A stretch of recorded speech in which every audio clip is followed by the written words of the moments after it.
Welcome to the Goalmouth Podcast, ladies and gents, the podcast that aims to inaugurate your day with a fresh serving of soccer news. Now, as you're surely aware, today is a momentous day in history. It's a time for celebration and a time to celebrate a milestone for a truly great man.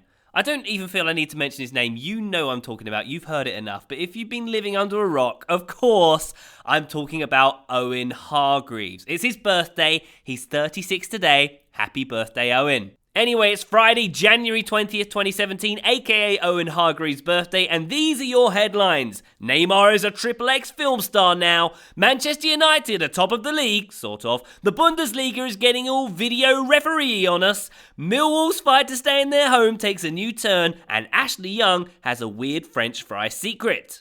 First up, it's Neymar. Now, of course, I was being cheeky in the intro there when I said today is special because it's Owen Hargreaves' birthday. Of course, there's something slightly bigger happening today. Yes, X: Return of Xander Cage is being released in North American cinemas. Vin Diesel, Ice Cube, and Ruby Rose aren't the only ones trying to make the X franchise great again. Apparently, Neymar is in it too. The Mirror, or the Mirror, as my American contemporaries like to say in one flowing syllable, have a clip of the Barcelona superstar sharing a scene with Samuel L. Jackson.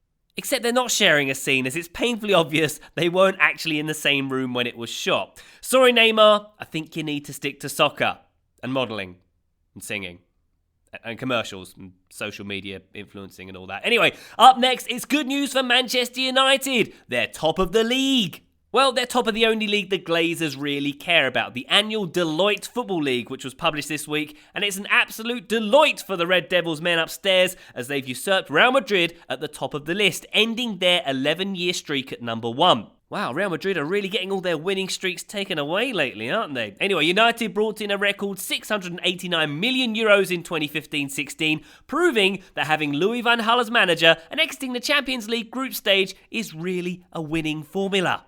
Up next, the Bundesliga is finally embracing video technology. The Germans held out on goal line technology after several other major European leagues picked it up, but they'll trailblaze with the implementation of video assistant referees in 2017-18. The move will be welcomed by many Bundesliga fans who've complained about the standard of refereeing in the league this season. And according to Bild, Germany's top tabloid, the Bundesliga is being entrusted with the first league-wide trial of video assistant referees because, and I quote, FIFA only trusts the Germans to successfully introduce it. So that's that then.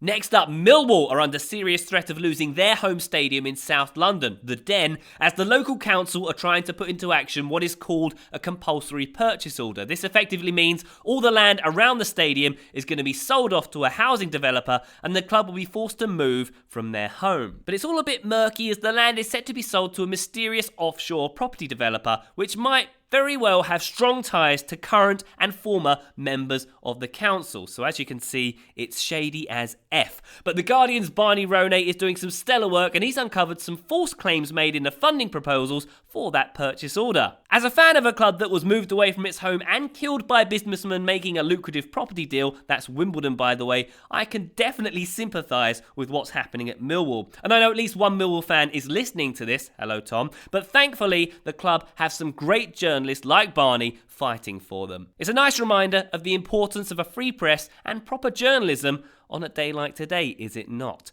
And finally, an important Ashley Young update. He eats French fries in a really weird way. In an interview with Kicker, nope, me neither, the Manchester United star revealed that he has a very particular way of eating fries, or chips as they're called in correct English. He says that when he gets his fries, he lays them out in height order and only eats pairs of the same length.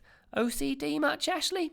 Down the road at Man City, meanwhile, the players are only allowed to eat imaginary fries because Pep knows best. Alright, that's it for the Goalmouth today. Thank you so much for listening. Enjoy celebrating Owen Hargreaves' birthday and please subscribe to the Goalmouth newsletter if you haven't already. And please leave us a review on iTunes if you have the time and the inclination. It really does help massage my ego. It really does help people find us. Seriously, it does. Alright, Brooks Peck is back in the saddle on Monday. I leave you with today's Goalmouth top tip. If someone tells you they've seen Neymar in a X movie, don't get too excited.